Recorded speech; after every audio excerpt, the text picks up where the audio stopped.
Ja, zgodovinska mesta in kultura kot nosilni produkt slovenskega turizma, tako da bom skušala malo predstaviti, kako se v Združenju zgodovinskih mest Slovenije lotevamo te teme, ki je za naša mesta zelo pomembna. Še izkaznica Združenja zgodovinskih mest Slovenije, tako kot je bilo rečeno, letos praznuje 20-letnico svojega obstoja, delovanja. Tam fotografija Kurentov Nina Ključna, ustanovljen v 2001 na Ptuju. Danes povezuje 19 mest članic in 9 gospodarskih družb, smo zato gospodarsko interesno združenje. In 19 mest članic pomeni tudi 19 mestnih in trških jeder, zaščitenih za kulturni spomenik. Ocenjujemo, da je na našem območju 75% najkvalitetnejše stavbne dediščine v Sloveniji. Imamo pa podatek, da je v naših mestih 111 kulturnih javnih zavodov, muzejev, gledališč, razstavišč, knjižnic, kar pove, da je kultura v naših mestih in za naša mesta zelo pomembna. In iz tega seveda logično več kot 10.000 različnih kulturnih dogodkov na leto v vseh naših mestih, pa niso tukaj zraven všteti čisti turistični dogodki. Naša mesta imajo tudi 4 UNESCO spomenike, danes smo že slišali. V Idriji je en spomenik kulturne dediščine, rudnik živega srebra in 3 upise na reprezentativni seznam neslovne kulturne dediščine, Škofjeloški pasijon, Konkordi Kurentov in pa Klekljana čipka v Sloveniji. Kaj so naše vrednote in naši principi delovanja? Tradicija in sodobnost mogoče to še najbolj pove in najbolj predstavi to, kar bi si želeli povedati, kdo smo. Spoštujemo dediščino, a se hkrati zavedamo, da razvoj je tu, da naša mesta morajo živeti v tem današnjem času sodobno življenje, kajti ključno za naša mesta so prebivalci. Brez naših mest, brez prebivalcev, naša mesta ne bodo zanimiva tudi ne za turizem. Zato je ta preplet tradicije in sodobnosti današnjega življenja zelo pomemben. Življenje, kaj je življenje, vsakodnevno življenje. Življenje so tudi zgodbe, ki jih je seveda v naših mestih mnogo in našteto. Mi smo naredili tudi, ko se mi zdi nekaj omenjeno, eden od mojih predhodnih sogovorcev o zgodbah. Ja, vsako mesto definira ena zgodba, naredili smo, tako smo imenovali, zgodbarsko piramido in smo potem zgodbe zgodovinskih mest sestavili v krovno zgodbo Združenja zgodovinskih mest Slovenije. Na naši spletni strani je to predstavljeno. Avtentičnost, vsako naše mesto je posebno mesto, ima neke specifike, lastnosti, lepote in seveda vsako mesto je tudi butično mesto, je dragulj svoje vrste, s svojimi lepotami, tako da smo sicer majhni, osebni, varni, sproščeni, ampak mali in prijetni. Vendar pa vedno poudarjamo, da smo, ko zapremo mestna vrata, smo v naravi. Podeželje in zeleno okolje je tik za mestnimi vrati. Zakaj to še posebej izpostavim? Zato, ker med 5 ključnih produktov slovenskega turizma je prvi, pač po obisku in po turistih, ki si to zaželijo oziroma zakaj pridejo v Slovenijo, je ta outdoor, kot imenovan, in pa športni turizem. Ta outdoor in športni turizem bo tudi tema slovenskega turizma v naslednjih 2 letih, zato se bomo mi v zgodovinskih mestih še bolj potrudili, da bomo pokazali, da so mesta tudi izhodišče za odkrivanje zelene narave.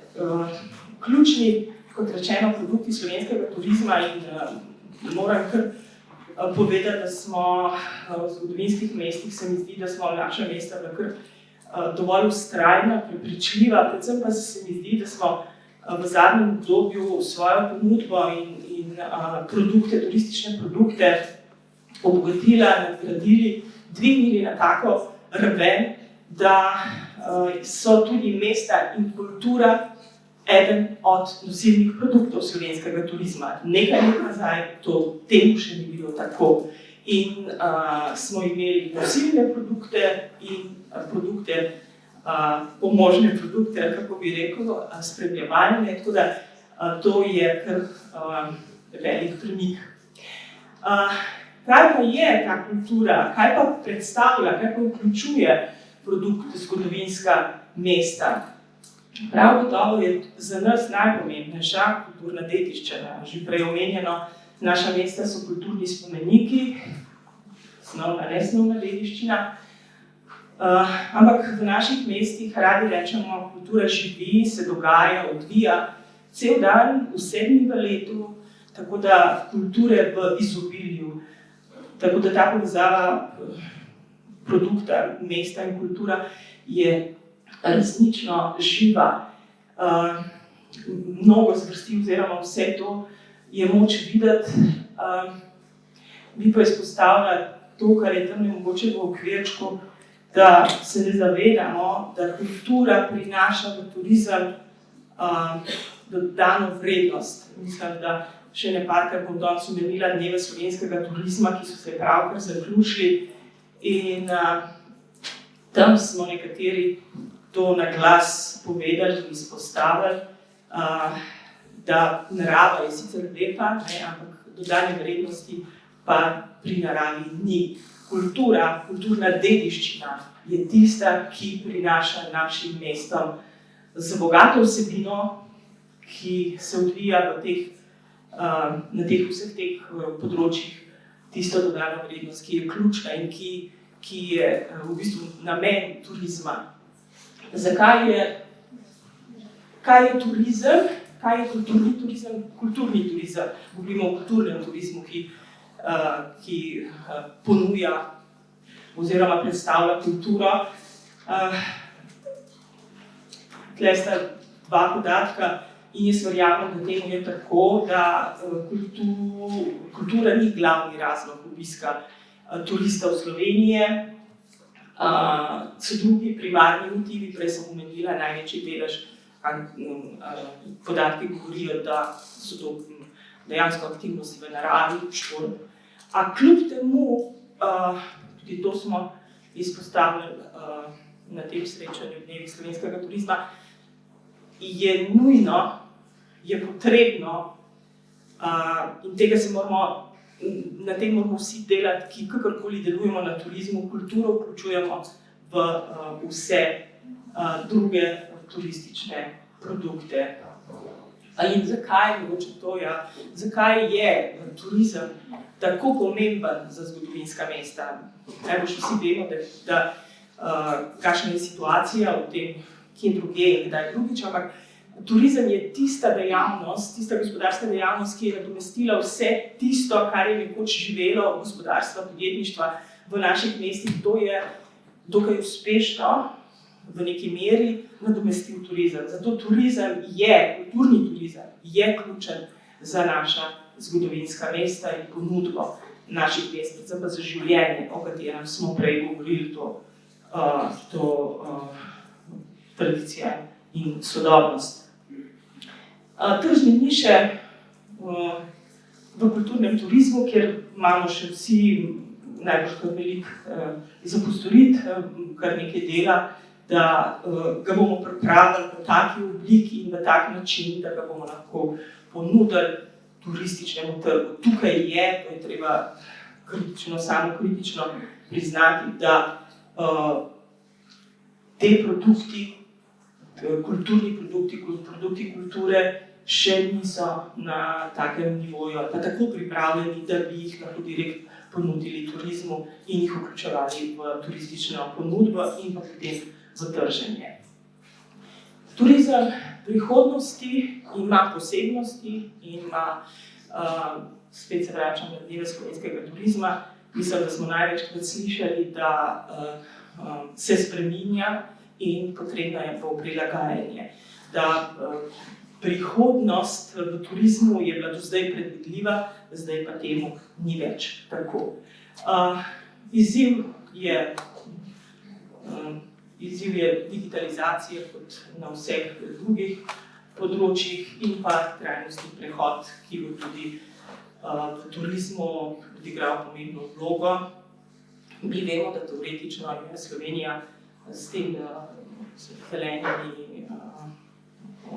zelenim certificiranjem Green Destination naredila mnogo, da pa na praktičnem oziroma na tem izvedbenem delu bo potrebno še marsikaj postoriti. Ključni trendi, pandemija COVID je zaznamovala turizem in ga bo še naprej, kot pravijo številke, 5 let še ne bo popolnega okrevanja turizma. Ključni trendi, potovanje bližje doma, kar 92%. In tu je pa tisto drugo področje, ki ga v zgodovinskih mestih intenzivno naslavljamo oziroma opozarjamo Slovensko turistično organizacijo, da domači gostje so ključni gostje. In brez domačih gostov misij turizma ne bom sodila za druge produkte, ampak v zgodovinskih mestih prav gotovo. Vkolikor bodo domači gostje zadovoljni, vkolikor bo ponudba pripravljena tako, da bodo domači gostje zadovoljni, potem bodo tudi tuji gostje. Mi smo pa naredili večkrat preskoka in smo vse sile in svoje moči usmerili v privabljanje tujih gostov, kar je sicer seveda nujno in potrebno. Moram reči, da je Slovenska turistična organizacija s to kampanjo v teh zadnjih 2 letih naredila ogromno, da smo sprožili to spodbudo za raziskovanje Slovenije. Najbrž smo vsi zasledili oglase, kampanje, zdaj je čas, ostani doma in tako. Smo pa opozarjali mnogi na dnevih slovenskega turizma, da pri tem ne smejo ostati, da mi moramo naprej spodbujati in tudi voditi kampanje, da temu tako rečem, osveščati domače turiste in davati ponudbe, pripraviti ponudbe za domače goste. Kaj mislim, da tukaj je pa že lahko tudi vsem, ki delajo na turizmu, jasno zakaj, ker podatek govori o trendih, kako velik delež bo potovanje blizu doma. Uporaba železnic, manj letal, tu smo, najbrž se vsi strinjamo, tu imamo še mnogo za postoriti. Iskanje avtentičnosti, umiritev na potovanju. To so seveda prednosti zgodovinskih mest, kulture, tu so prave vsebine. Kulturni turizem, kot rečeno, je najbolj prizadel, ali pa kulturo in turizem, oziroma kulturni turizem je pandemija najbolj prizadela, najdolj časa, kultura je bila najdolj časa zaprta, ampak sicer v normalnih razmerah je, govori podatek, da kulturni turizem narašča najhitreje. In večina držav vključuje kulturno dediščino v svojo ponudbo. Tudi mnoge pa tudi, oziroma kar velik delež, rekla so vsi, je pa tudi sodobne kulture, ki jo vključujemo v ponudbo. Tako da vsi kazalniki govorijo v prid temu, kar se zgodovinska mesta trudimo in izvajamo, tako da mislim, da se zdaj tudi odločevalci ali pa tisti veliki igralci v turizmu tega počasi zavedali, se pa bojo morali zavedati. Da je turizem za zgodovinska mesta res pomembna dejavnost in pomembna panoga, govori to, da smo letos sprejeli že drugi načrt, strateški načrt trženja zgodovinskih mest Slovenije. Prvo 5-letko smo že zaključili in bolj smo ga usmerili v cilje in pa ukrepe. Prvi najpomembnejši del je, ali pomemben del je okrepitev naših trženjskih aktivnosti, produkta zgodovinskih mest. In drugi, enako je pa okrepitev povezave med kulturo in turizmom. To ne bo enostavno, mi smo že začeli aktivnosti, mi smo v preteklih 2 letih že opravili nekaj delavnic, srečanj, pogovorov, nekatere direktorice so z nami, tako da koraki so narejeni, ni pa to tako preprosto, zaradi tega, ker kaj smo ugotovili, da kultura in turizem ne govorita istega jezika in da bo tu potrebno najprej to jezikovno bariero odpraviti, potem bo pa šlo. Kot rečeno, na tem področju bomo delali v naslednjih mesecih in bomo potem videli v naših produktih. In pa upravljalska funkcija, ampak to najbrž ni. Samo 2 slajda imam še iz naše strategije, katere pomemben del so raziskave razvoj, ampak bi omenila samo te točke, ki se nanašajo na prenovo in obnovo. Kajti brez obnovljene, prenovljene kulturne dediščine, kulturnih spomenikov, starih mestnih jeder, mi turistom ne bomo imeli kaj ponujati. Zanemarjena mesta prav gotovo ne bodo atraktivna, tako da ta prenova je absolutno pomembna in v zvezi s tem pa oživljanje mestnih jeder. To pride vse z uspešno izvedeno prenovo. Moram reči, da nova perspektiva Evropa je naklonjena, to se pravi nova perspektiva 2021-2027 Evropa poudarja pomen kulture, še posebej kulturne dediščine in tudi načrt za okrevanje in odpornost vsebuje spodbude, temu se reče sredstva seveda, za obnovo kulturnih spomenikov in tudi starih mestnih jeder. Tako da tukaj je treba vsem izreči pohvalo, zahvalo, kakorkoli prejšnji in zdajšnji sestavi Ministrstva za kulturo, kajti moram, ker to mi je res nedoumljivo, da v prejšnji perspektivi ni bilo evra za obnovo kulturne dediščine. Mislim, da je to nezaslišana napaka tistih, ki so bili takrat odgovorni. Tako da zdaj s tem to popravljamo, ampak 6 let smo mi zamudili brez sredstev, s tem, da še v proračunu ni bilo, so bili neki drobiži. Tako da ja, brez obnove in prenove tudi s turizmom ne bo prav veliko. Še to točko 1.7, prenove, spodbujanje in usmerjanje prenove kulturne dediščine na podjetniški ravni. Vse vemo, da razstava je malo tudi v stanovanjski gradnji, ampak kulturna dediščina je najbolj trajnostna oblika gradnje. Mi pa danes izumljamo vse mogoče materiale, s katerimi bomo dosegli to trajnostno gradnjo. Mi pa imamo strašen stavbni fond kulturne dediščine, ki propada, ki včasih namerno propada, oziroma ga lastniki pustijo namerno propast, ker nimamo odnosa do tega. Tako da prenova kulturne dediščine kot najbolj trajnostne gradnje, izobraževanje v starih obrteh in spretnostih potrebnih za prenovo, mi izvajamo program izobraževanja šolo prenove s tem namenom, da tudi, to se pravi, damo podjetniško priložnost izvajalcem, da ta dela, te obrti izvajajo in se usposobijo.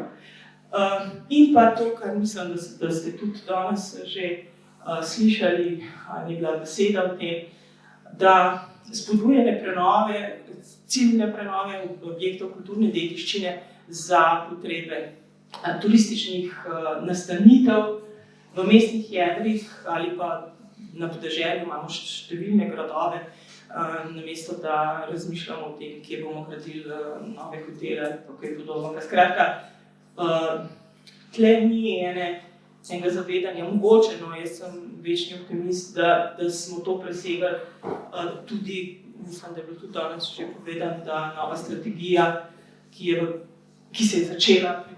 se je začela pripraviti, bo šla v tej smer, kar je za te objekte, za stara mestna jedra izredno velikega pomena. Kulinarika, gastronomija je tudi ena od dejavnosti, ki ima možnosti, tam so sicer si najbolj spremljamo problemi drugje, ne, ampak ni to danes naša tema in druge dejavnosti. Samo še to, v strategijo, ki smo rekli, da je bolj naravnana akcijsko, smo definirali 5 novih produktov. 5 novih produktov, katerih naloga je, da delujejo na tej naši povezovalni ravni, oziroma da zgodovinska mesta in kulturo definiramo, opolnomočimo kot delujoč, kot aktiven turistični produkt. Zgodbe mest kot produkt, kot rečeno, mi imamo zgodbe že kar lepo postavljene, ampak ponudbe pa ni tle zraven. To se pravi, imamo zgodbo, ampak turist pa ne more priti v mesto, pa te zgodbe doživeti, okusiti, spoznati, kakorkoli. Tako da to je še kar tak razvojni projekt, ki nas čaka še nekaj dela. Samo vodene doživetja, to smo letos postavili, povabilo, to je tako vljudno povabilo, je pa namig, kaj si pogledati v zgodovinskih mestih za individualnega obiskovalca, z namigom za kulinariko in raziskovanje zelene okolice. S tem bomo nadaljevali. 5-zvezdično doživetje, tisti, ki kakorkoli spremljate turizem, veste, da je to tista glavna usmeritev, poudarek slovenskega turizma, tudi 5-zvezdična doživetja, zgodovinska mesta, se bomo. Zakaj je to? Zakaj? Zato, da delamo kvalitetno in še bolj kvalitetno ponudbo. Vkolikor bomo imeli kvalitetno ponudbo, bodo prišli tudi gostje, ki bodo trošili, ne gostje, ki nič ne potrošijo nobenega evra v opisku. Torej, po zgodovinskih mestih, to pa je nov produkt, ki si ga želimo. Pogovori potekajo, upamo, da ga bomo uspeli v letošnjem naslednjem letu, skupaj s Slovensko turistično organizacijo. To pa je zanimivo, mislim, da je v pravem času. Ker v prihodnje bojo teh masovnih množičnega turizma ne bo, to je za individualnega gosta, kot povabilo, kot pot, kot ruta po zgodovinskih mestih. Lahko je to z avtom, najbolj nekako klasično, ampak mi razmišljamo tudi o javnem prevozu, kakršenkoli pa že je v Sloveniji, predvsem pa o kolesu, peš, skratka, ta tura se nam vidi, ta touring, ki je v porastu tudi kot produkt v svetu, oziroma v Evropi, upam, da zaživi. Kulturni abonma smo letos začeli. Zakaj? Zato, ker smo iskali način, kako konkretno povezati kulturo in turizem. Zato je naslov kulturni abonma. Povezali smo 19 zgodovinskih mest, 20 dogodkov, 19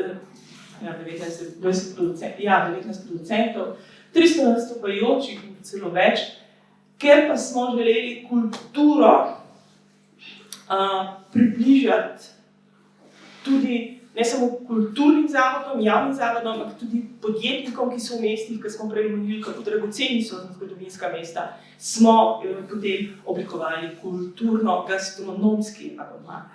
In smo vključili še kulinariko. S tem bomo nadaljevali naslednje leto in kot na tem slajdu 5 novih produktov, vključno to vključevanje kulture v druge produkte, kar sem že omenila. Hvala lepa, samo še pozdrav vseh predstavnikov zgodovinskih mest. Enkrat mesečno se srečamo in mogoče je ta fotografija zanimiva zato, ker smo v mestu, v Kamniku, najbrž ga prepoznate.